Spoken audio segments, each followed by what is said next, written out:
R&B has given us some of the greatest voices the world has ever known. Songs that healed broken hearts, celebrated love, inspired generations, and became the soundtrack to our lives. But behind the platinum albums, the standing ovations, and the timeless hits, many of these legendary artists was carrying burdens that the public rarely saw. Some battled with drugs, others struggled with financials, and in many cases, the very success they worked so hard to achieve came at an unimaginable personal cost. Today, I'm exploring 20 tragic R&B stories. While these stories are difficult, they also remind us the extraordinary impact that these artists had on music and on millions of fans around the world. Now, before we start, let's be sure to leave a like on the video, subscribe to the channel, and push that notification bell to be sure you won't miss out on any more uploads. Now, without further ado, let's cue that intro.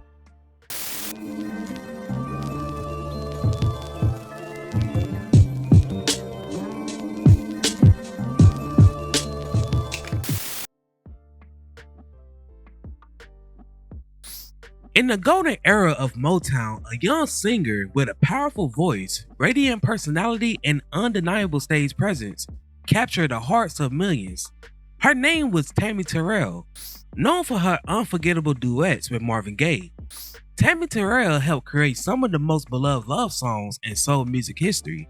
Songs like Ain't No Mountain High Enough, Mountain High Enough, Ain't No Valley Low Enough, You're All I Need to Get By, Nice for you, dedicate my life to you, I'll go where you live, and Ain't Nothing Like the Real Thing.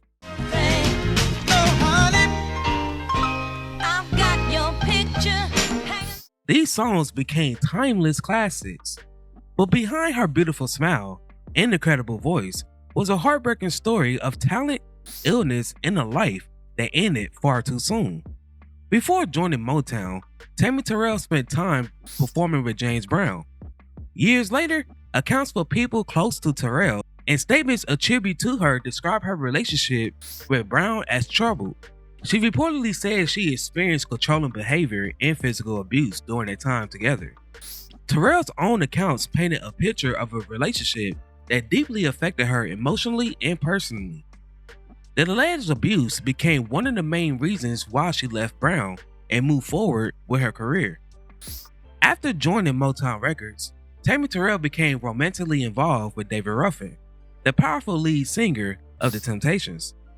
Their relationship was highly publicized among people in the Motown circle, but behind the scenes, Terrell reportedly faced serious problems. According to accounts from her friends and family members and biographies about Terrell, she experienced emotional and physical mistreatment during their relationship. Full details of their relationship remains debated, but many accounts agree that Terrell endured significant emotional pain during this period. In 1967, while performing with Marvin Gaye at Hampton University, Tammi Terrell collapsed on stage. She was later diagnosed with a brain tumor. The illness caused severe pain and required multiple surgeries. Despite her decline in health, Tammi remained determined to continue her career. Her condition made performing increasingly difficult, and eventually she was unable to continue recording and touring. Marvin Gaye was deeply affected by her struggles and later spoke about how much her illness impacted him personally. Sadly, Tammi Terrell passed away on March 16, 1970 at only 24 years old. Tammi and her mom had bigger things in mind. Mrs. Montgomery drove to Atlantic City and convinced none other than James Brown to come to Wildwood and catch one of Tammy's shows. He did, and promptly asked her to join his review. For 7 months, Tammi toured with Mr. Dynamite. Still in high school, she took her homework on the road and even found time to record a new single, this one on James Brown's Try Me label. I Cried may have expressed the way Tammi, now 17, was feeling about her newest flame, James Brown. She had told me that James used to hit her regularly in the head among other places. Tammi hit the road as part of the Motown Review and got close with Temptations' ultra-smooth lead singer, David Ruffin. They lived together for a few years, but Ruffin was Ruffin. You know, he could be a sweetheart 1 minute, and then it was like Dr. Jekyll and Mr. Hyde. Tammi was over the moon when Ruffin asked her to marry him and gave her an engagement ring. But there was a problem. He was already married with a wife and kids in Detroit. They argued a lot, and it was physical. And they hit each other, and they hit each other in the head. I think her weakness and her failing was wanting to be loved. Demons. And it all probably stemmed back from being raped. Emotions oftentimes can overrule logic. When it became a matter of the heart, you know, you just lose focus, and sometimes people lose their way.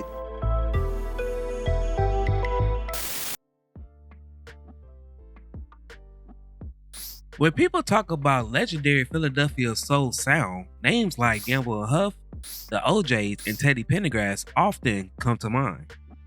But behind some of the era's most memorable songs was a talented singer, songwriter, and musician whose contributions helped define the sound of a generation. His name was John Whitehead. Best known for his soulful voice, incredible songwriting ability, and being a member of the duo McFadden and Whitehead. After the success of Ain't No Stopping Us Now, finally coming around. I know we've got a long, long way to go. John Whitehead continued writing, producing, and performing. He was one of the talented musicians who helped create the foundation of Philadelphia soul, a sound that's known for lush arrangements, powerful vocals, and sophisticated songwriting. His work inspired countless of artists and remains a major part of R&B history. But sadly, on May 11th, 2004, tragedy struck. John Whitehead, who was 55 years old, was working on a vehicle outside of his home in Philadelphia when he was fatally shot. The shooting shocked the music community and devastated fans who remember him as the voice behind one of soul music's most inspirational songs. The case remained unsolved for years, leaving many questions surrounding his passing. His passing represented another heartbreaking loss for Philadelphia's rich musical legacy. For almost 20 years, a Philadelphia family has been waiting for answers, for justice, but they won't give up. They're hoping one day police will be able to find out who murdered their loved one, John Whitehead. Here's our Hank Flynn. What's wrong? He has a picture that goes with his headstone, and it's not there. John Whitehead's picture's missing from his gravestone at Mount Moriah. Daughter Lakia says it'll be replaced. It's the memory of him, particularly his murder back in 2004, that she can't shake. I feel like I did 18 years ago. It still hurts, and I feel like somebody should be held accountable. Whitehead was a star with partner G. McFadden. He wrote monster hits for the OJs and Harold Melvin on the Philly International label, all before he and McFadden dreamed up the smash Ain't No Stopping Us Now. Whitehead was working on a car behind his West Oak Lane home when eyewitnesses say 3 shooters ambushed him. His car was parked right here. No one was ever charged. It's hard to carry that for years. It's not like I'm around feeling like, oh, we're going to find out who did this. It's 18 years later, and, you know, but I still have hope. I still have hope. Philly Police Captain Jason Smith says that newer resources are allowing more cold cases like the Whiteheads to be reopened.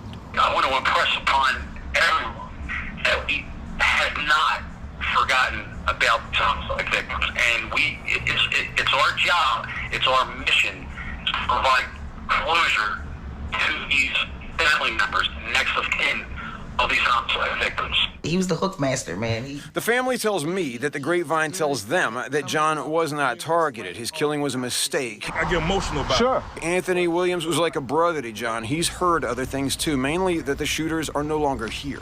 The tail end of that is years later, every last one of them got killed too. They're all gone now. They all got killed too. You hear stuff in the street, and you be like, that he was involved with this, they was involved with that, and karma catches up with you. Karma catches up with you one way or another. So my thing is, if you live by the sword, you die by the sword. Before the world knew the teenage stars of pop music, before the era of boy bands and young entertainers dominated the charts, there was Frankie Lymon. With his unforgettable voice, youthful energy, and incredible stage presence, Frankie became one of the first true teenage superstars in American music history. As the lead singer of Frankie Lymon and the Teenagers, he helped bring doo-wop and early rock and roll to a worldwide audience. But behind the fame and success was a heartbreaking story of lost innocence, exploitation, addiction, and a career that ended far too soon. Away from the stage, Frankie faced personal challenges that affected his career and health. He struggled with heroin addiction, which began in his teenage years and followed him into adulthood. His once promising career was overshadowed by his battles with substance abuse, making it difficult for him to regain the level of fame that he had achieved as a child star. Frankie became a tragic example of the pressures of young entertainers that they can face when fame arrives before they are prepared for it. In 1968, Frankie attempted a comeback, which he had began working on new music. But tragedy struck on February 27, 1968, when Frankie Lymon was found unalive in his grandmother's apartment in Harlem, New York. He was only 25 years old.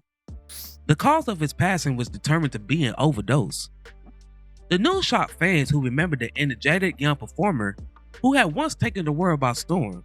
A voice that had inspired millions was gone far too soon. In the golden era of soul and disco, there were singers whose voices could command a stage and move an audience with pure emotion. One of those unforgettable voices belongs to Sharon Redd, a gifted vocalist, actress, and a performer. Redd built a career that crossed multiple worlds, from Broadway to R&B, soul, and the international disco scene. She was admired for her powerful voice, glamorous stage presence, and ability to deliver songs with both strength and vulnerability. But despite her incredible talent, Redd's life and career was tragically cut short. Redd became especially popular in Europe, where the disco and soul music was thriving. Her self-titled 1979 album introduced her as a major solo artist, and it featured the hit "Can You Handle It?", which became a favorite among disco and dance music fans.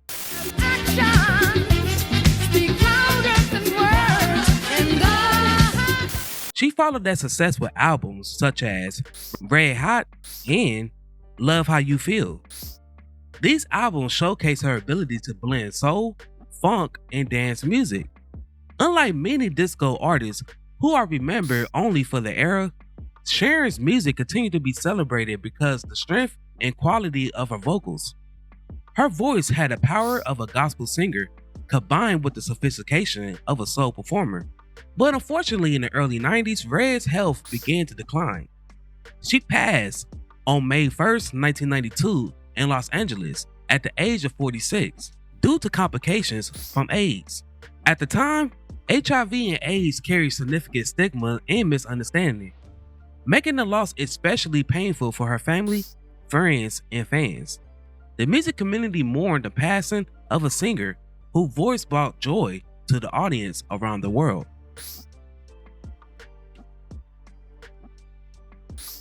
In the 90s, a young singer emerged with a voice, style, and presence unlike anyone else in music. She was graceful but powerful, quiet but unforgettable. In only a few short years, she helped redefine the future of R&B. And her name was Aaliyah, simply known as the Princess of R&B.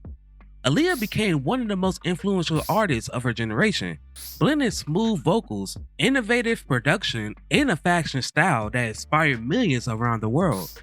But behind her success was a story of extraordinary talent, rapid fame, and a life tragically cut too short. Aaliyah's career reached another level when she began working with producers Timbaland and Missy Elliott. Together, they found a futuristic style of R&B that blended electronic sounds, hip-hop rhythms, and emotional songwriting. Her 1996 album, One in a Million, became a landmark project that featured songs such as If Your Girl Only Knew,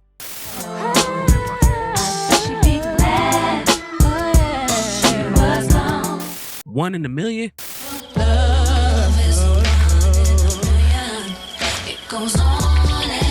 and 4-Page Letter.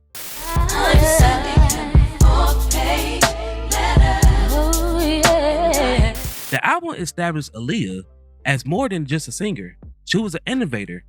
Her influence could be heard in works of other artists who followed, including Beyonce, Rihanna, Ciara, and many others. Aaliyah was not only conquering the music world, she also became a successful actress. She starred alongside Jet Li in the 2000 film Romeo Must Die, which helped her expand her career beyond R&B. Her third album, Aaliyah, was released in 2001 and featured some of her biggest songs, including We Need a Resolution,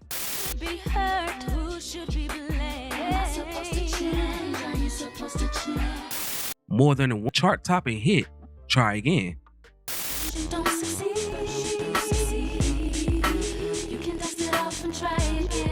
At only 22 years old, Aaliyah appeared to be entering the biggest chapter of her career. Her features seemed limitless, but then, on August 25th, 2001, Aaliyah traveled to the Bahamas to film the music video Rock the Boat. After completing the shoot, her and members of her team boarded a small aircraft to return to the United States. Shortly after takeoff, the plane crashed, unaliving Aaliyah and 8 other members on board.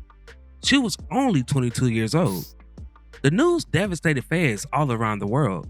Music lovers struggled to understand how someone with so much talent and so much potential could be gone so suddenly. Investigators later determined that the aircraft was overloaded and the pilot was not properly qualified to operate the plane. The plane crash that killed a rising star in the world of music and film. Reaction today after Aaliyah and 8 others were killed when their plane went down. Good evening, I'm Lauren Glassbergen for Sandra Bookman. And I'm Tim Fleischer. The plane, just after taking off for Florida in perfect weather, suddenly plummeted to the ground. Investigators now saying one of the engines apparently failed. Along with 8 passengers, Aaliyah, a young Brooklyn native and a talented singer and actress. Jeff Roston is live in Times Square with more on her life. Jeff. And Aaliyah had a huge following not only here in New York City, but nationwide. Only 22 years old, this pop sensation was a popular singer. She was an actress in some movies recently, even a Grammy nominee. Tonight, her family is in mourning, fans asking, why her? Relatives in shock outside Aaliyah's home on the Upper West Side. The R&B star lived here at the Century, Central Park West and 63rd. She was on a small plane heading to Florida from the Bahamas, where she was shooting a music video. The family, too hurt to speak on camera, but released this statement. Aaliyah's family is devastated at the loss of their loving daughter and sister. Their hearts go out to those families who also lost their loved ones in this tragic accident. Fans at the Virgin Megastore in Times Square say Aaliyah was a role model. The pioneer and frontman of Zapp transformed funk and R&B with his innovative use of the talk box, and he became one of Dayton, Ohio's most influential musicians. In 1999, Roger Troutman was fatally shot outside of his recording studio. Authorities concluded that the shooting involved his brother Larry Troutman, who unalived himself shortly after. The tragedy devastated fans and marked one of the most heartbreaking chapters in R&B and funk history. Few artists have left a bigger mark on R&B, funk, and hip-hop than Roger Troutman. As a founder and frontman of Zapp, Roger revolutionized modern music with his innovative use of the talk box, creating a signature sound that could be heard on classic songs such as More Bounce to the Ounce,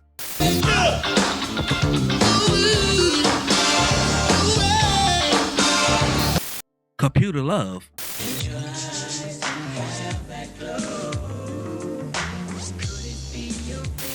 and I Want to Be Your Man.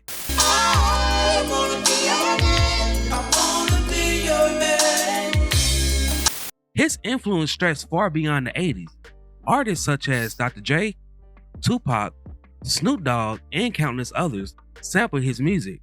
This introduced Roger's unmistakable sound into a new, entirely generation.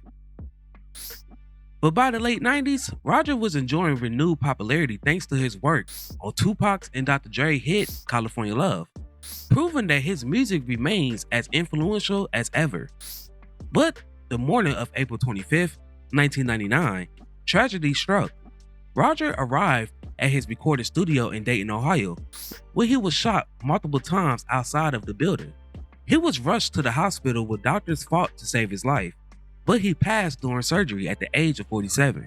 Only a short distance away, police discovered Roger's older brother, Larry, who was in the car unalive. From what investigators determined, it was a self-inflicted gunshot wound. Authorities concluded that Larry had fatally shot Roger before taking his own life. The shocking news devastated the music world.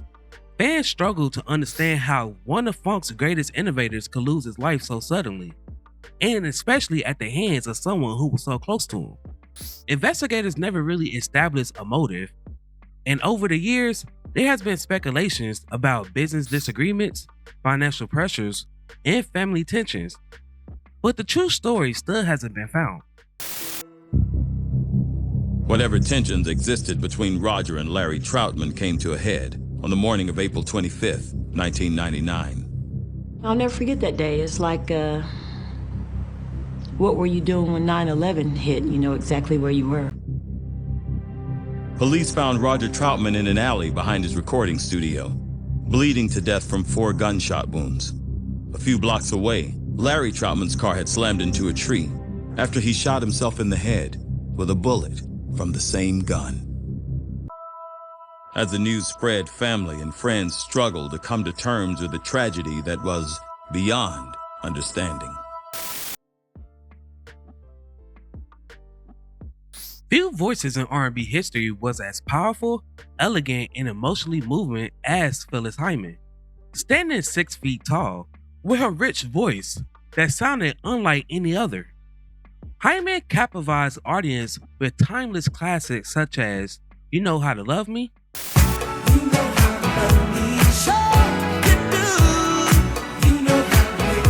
Living All Alone,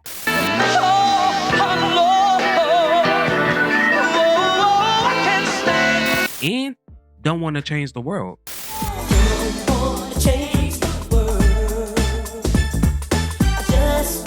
To her fans, she appeared graceful, confident, and larger than life. But behind the spotlight, Phyllis Hyman was fighting deeply with personal battles that few people fully understood. For years, Hyman struggled with depression. It was later diagnosed with bipolar disorder.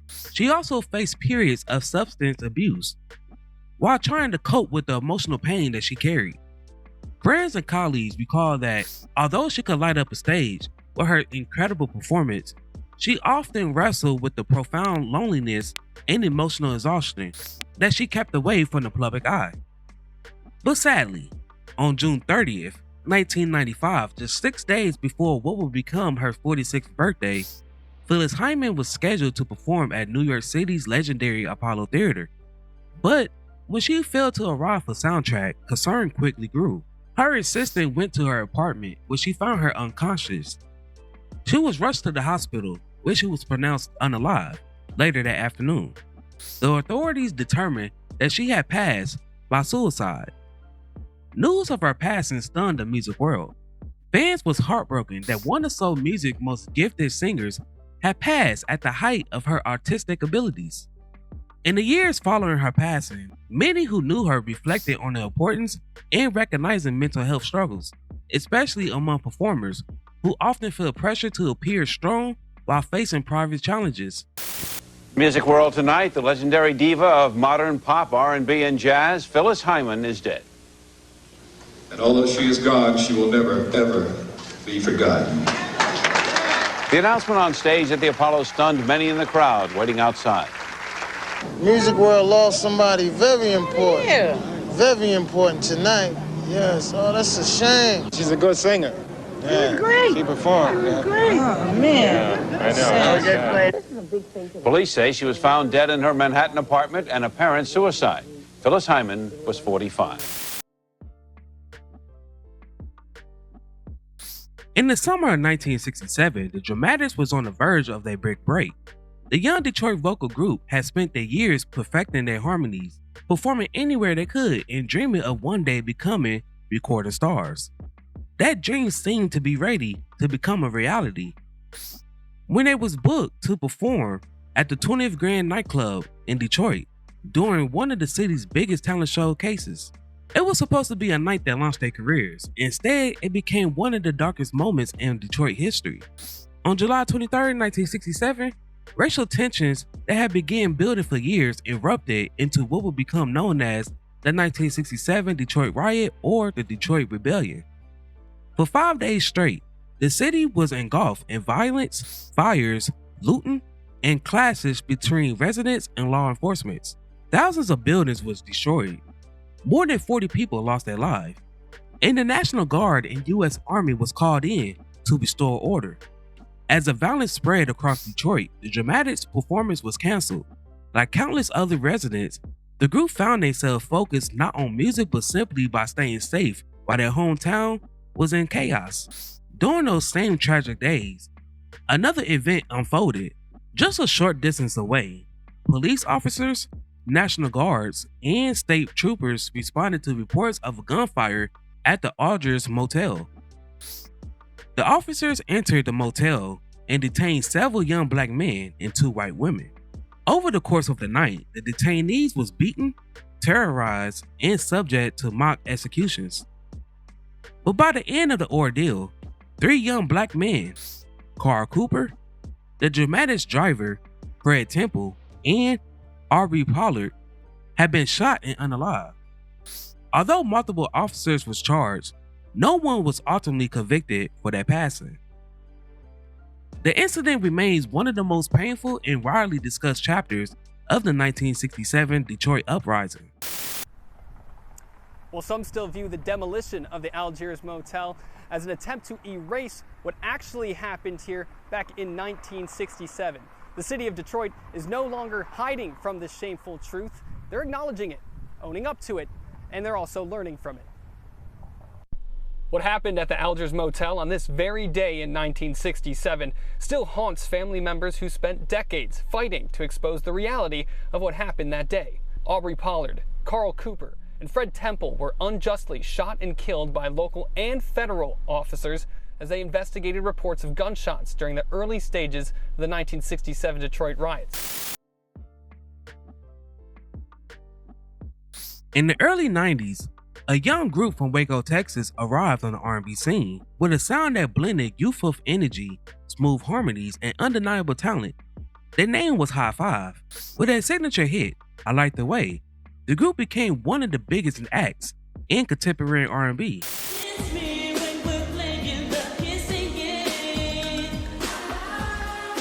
The song topped the Billboard Hot 100 in 1991 and introduced the world to the extraordinary voice of their lead singer, Tony Thompson.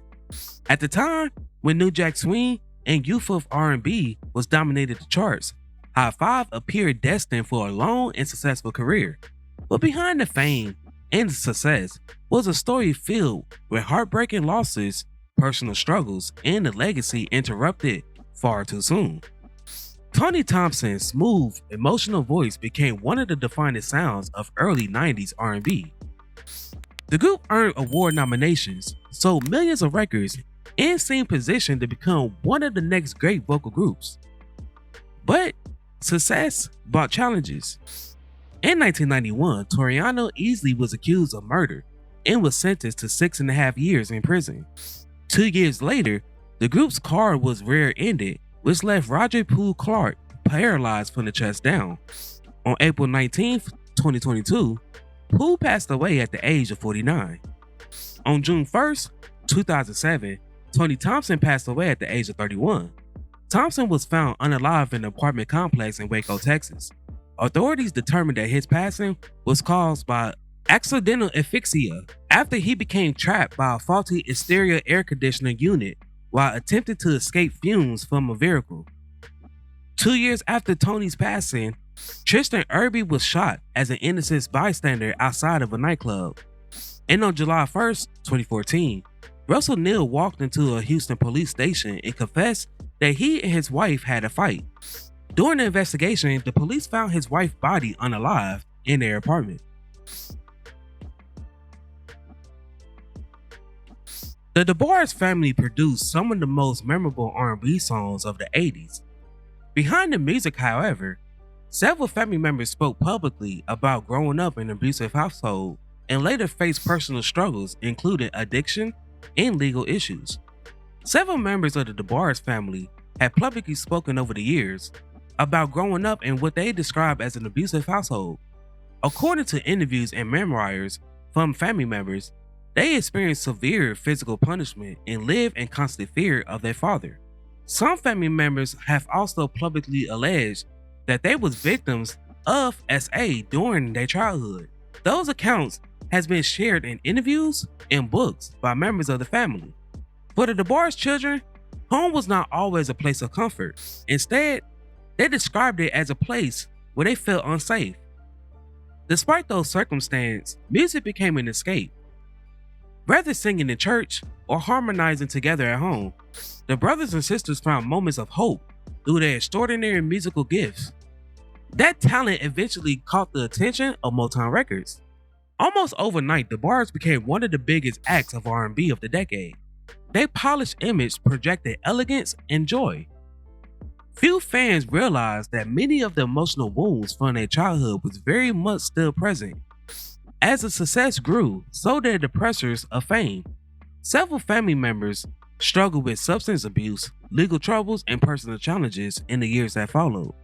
Family members have spoken out about how unresolved childhood trauma contributed to many of these struggles. Although every person's experience was different, the losses continued over the years. Several members of the DeBarge family had passed away far too young, leaving behind grieving loved ones and devoted fans. Yet through it all, one thing never disappeared: the music. Their story is one of remarkable talent alongside significant adversity. In the golden era of 1990s R&B, a new generation of singers emerged with smooth vocals, emotional songwriting, and a fresh sound that helped define the decade. Among those voices was a man named Kenny Greene. As a lead singer and creative force behind the R&B group Intro, Greene possessed a voice that was both powerful and soulful. His smooth falsetto, heartfelt lyrics, and production skill helped make Intro one of the most respected groups of the New Jack Swing and early contemporary R&B era. But behind his success was a personal battle that few fans really knew about. Kenny Greene was more than just a performer. He was also a talented songwriter and producer whose creativity extended far beyond the group Intro. Greene helped write and contribute to major R&B recordings, including songs for Mary J. Blige, such as Reminisce and Love No Limit. His songwriting ability earned him the recognition into the music industry, including an ASCAP Songwriting Award. For many artists, success was just the beginning, but Kenny Greene's journey would soon take a heartbreaking turn. During the late 90s, Greene stepped away from the spotlight while facing serious health challenges. In 2001, he publicly revealed in an interview that he was bisexual and that he was living with AIDS. His announcement brought attention not only to his own struggles, but also to the fear of the discrimination and isolation that many people living with HIV and AIDS experience. For Greene, sharing his truth was about honesty and helping others understand his journey. But sadly, on October 1st, 2001, Kenny Greene passed away at just the age of 32 due to complications from AIDS. The news shocked R&B fans who remember him as one of the most promising voices of the 90s. Many was left wondering what more could Greene accomplish with his life if it wasn't cut too short. At the time of his passing, he was still actively involved in music. Although Greene's career was cut tragically short, his impact on R&B remained significant. In the early 90s, R&B was entering one of the most exciting eras. New Jack Swing was dominated the charts, and a new generation of artists was redefining soul music with smooth harmonies, heartfelt lyrics, and contemporary production. Among those rising stars was a talented duo that was named Damian Dame, that was made up of Bruce-era Damian Brodus and Deborah Jean Dame Heard. Damian Dame combined powerful vocals, undeniable chemistry, and a polished stage presence that quickly captured the attention of musical fans. In 1991, they released a self-titled debut album, which featured the hits Exclusively, You believe in love like I believe in love, baby girl, I want you, and Right Down to It. Don't you lose it, doesn't be that way. Oh, yeah, lady. Both songs climbed the R&B charts, with Right Down to It reaching #1 on the R&B charts. For a brief moment, Damian Dame appeared destined to become one of the defining R&B acts of the decades. This sophisticated image, strong songwriting, and polished performances suggested a bright future. But behind the scenes, tragically was quietly unfolding. On June 27, 1994, Heard was unalive in a car accident in Atlanta, Georgia. She was only 35 years old. And exactly 2 years later on the same date, Brodus passed away of colon cancer at the age of 29. Behind many of the greatest songs in R&B history are gifted songwriters whose names are barely known as the artists who recorded the music. One of those remarkable talents was Arthur Ross, who was better known as Arthur T-Boy Ross. Although he never became a household name as a performer, his songwriting helped shape the sound of soul and R&B during the 70s and early 80s. He is also the brother of Motown superstar Diana Ross. Yet Arthur worked to establish his own identity within the musical business. Growing up in Detroit, Michigan, Arthur developed a passion for songwriting at an early age. His talent soon attracted the attention of Motown creative community, and he began writing songs that would later be recorded by some of the biggest names in music. He worked with artists such as The Spinners, Diana Ross, and Marvin Gaye, to mention a few. His reputation grew. Arthur earned respect of fellow musicians for his ability to write emotional, memorable songs that blended soul, pop, and heartfelt storytelling. Many believed that he was just beginning to reach his full potential. Then tragedy struck on July 11, 1991, when Arthur Ross was found unalive. The circumstances surrounding his passing shocked family, friends, and the music community.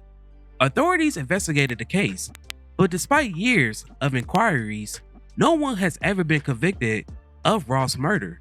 Many questions surrounding his passing remain unanswered.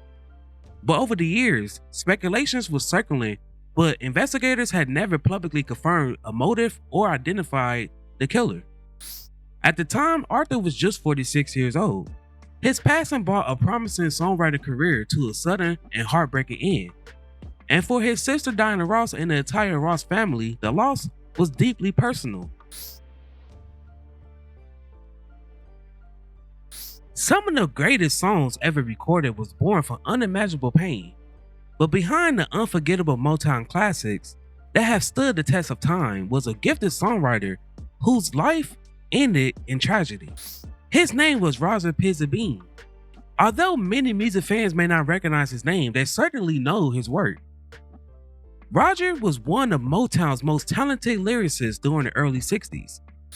He helped create songs that became defining moments in soul music history. Working alongside legendary producers and songwriting, Roger contributed lyrics to classic songs such as I Wish It Would Rain and I Could Never Love Another, that was performed by The Temptations. His lyrics was admired for their emotional honesty and vulnerability, but few people realized that many of those lyrics reflected the pain that he was experiencing in his own life. According to longtime Motown colleagues and biographers, Roger was devastated after learning that his wife has been unfaithful. On December 31st, 1967, at just the age of 31, Roger passed away by suicide. Roger left behind a remarkable catalog of songs that continue to resonate with listeners all around the world.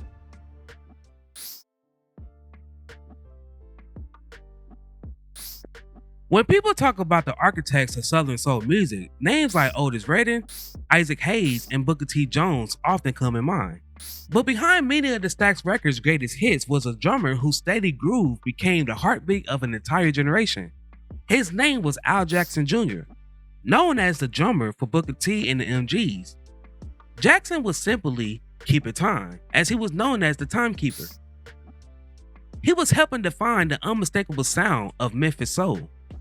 His drumming can be heard on countless classics by Otis Redding, Sam and Dave, Wilson Pickett, Albert King, and many other legendary artists. Al Jackson's presence soulful drumming helped create Al Jackson's presence in soulful drumming helped create some of the most influential recordings in American music history. Beyond performing, Jackson also became a respected songwriter and producer, co-writing songs including Let's Stay Together, which became the timeless hit that was recorded by Al Greene. By the mid-70s, his reputation as one of the greatest drummers in popular music was firmly established. But on October 1st, 1975, tragedy struck, where Al Jackson was found unalive inside of his Memphis home after being shot multiple times. His unaliving shocked the music industry and devastated the Stax community. Initially, there was widespread speculation about what had happened. Early reports suggested the possibility of a burglary, but investigators later focused on other evidence. Jackson's wife, Robert Jackson, and another man were initially charged in connection to his unaliving. Prosecutors alleged that the unaliving has been planned. Both of them was later convicted in court for their role in the crime. For fans and fellow musicians, the loss was undeniable.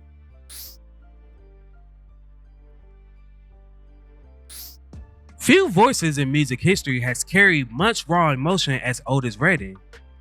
Known as the King of Soul, Otis Redding transformed rhythm and blues with a voice that could express heartbreak, hope, joy, and pain all in a single song. From timeless classics like I've Been Loving You Too Long, Try a Little Tenderness, Respect, and These Arms Are Mine, Redding became one of the defining artists of the 60s. His electrifying performance at the Pop Festival in 1967 introduced him to even more of a wider audience, proving that his appeal can reach far beyond the world of soul music. But by the end of 1967, Otis Redding's career had looked even brighter. He had become one of the biggest stars at Stax Records and was writing and producing for other artists. He was already being recognized as one of the greatest performers of his generation. But just days before his final trip, Redding recorded what would become known as his signature masterpiece, Sitting on the Dock of the Bay. The song marked a new artistic direction. Tragically, Redding would never live to see the extraordinary success of this song.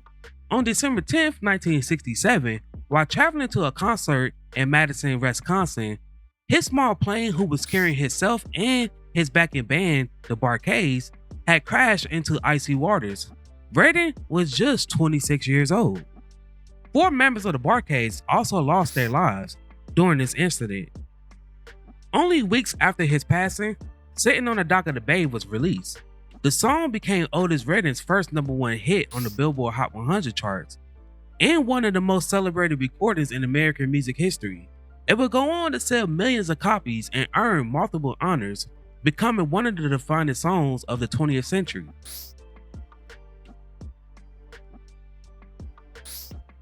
Before there was a Marvin Gaye, before there was an Otis Redding, before there was an Al Greene, there was Sam Cooke.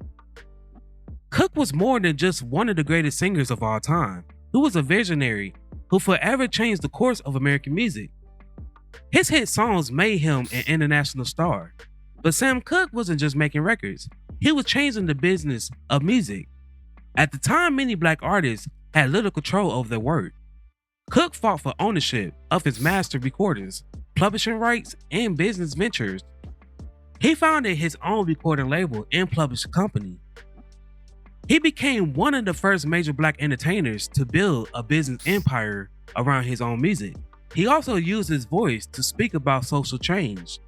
In 1964, after experiencing racial discrimination and witnessing the growing of the civil rights movement, Cooke wrote the song, A Change Is Gonna Come.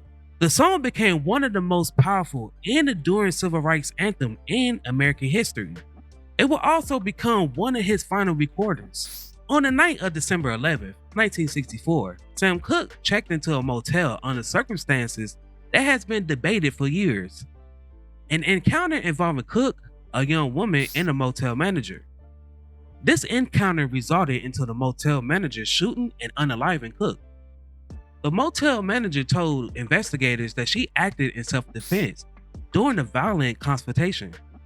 Cooke's passing was officially ruled as a justifiable homicide.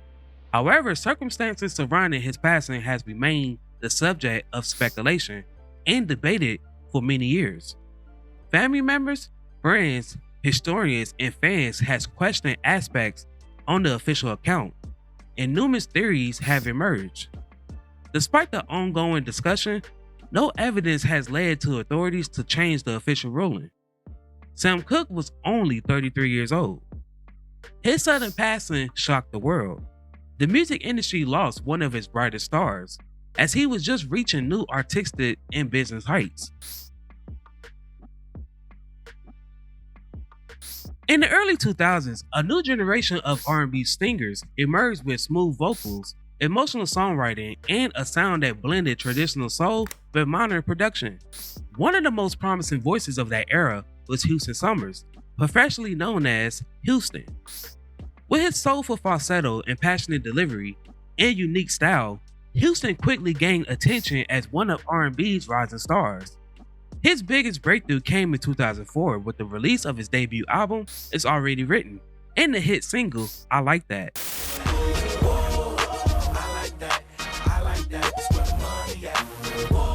For a brief moment, Houston seemed like the next major voice in R&B. But behind the success, Houston's life began to take a painful and unexpected turn. On January 27, 2005, while on a tour in London, England, Summers suffered an emotional breakdown and reportedly tried to commit suicide by jumping from his hotel window, while under the influence of PCP. When many people of his entourage stopped him, he was restrained and locked in his room. While in that room, Summers took out his left eye with a plastic fork. Houston attributed the incident to stress that was caused by the music industry, saying, "Everything was clobbering down on me. Everything was going a bit too hard on me." Before the world knew the name Cuba Gooding Jr. as an Academy Award-winning actor, there was another Cuba Gooding who has already made his mark in the entertainment industry. His name was Cuba Gooding Sr., a powerful vocalist whose voice helped define the sound of 1970s R&B and soul music. As the lead singer of the legendary group The Main Ingredient, Cuba Gooding Sr. became known for his smooth delivery, emotional performances, and unmistakable voice. The group originally formed in Harlem, New York in the 60s. They found major success during the 70s, with their biggest hit being the timeless classic Everybody Plays the Fool in 1972. There's no exception to the rule. Listen, baby. The song became a massive hit, reaching the top of the charts, earning the group worldwide recognition. Gooding's voice carried the emotional heartbreak and hope, making the song one of his most beloved soul recordings of the era.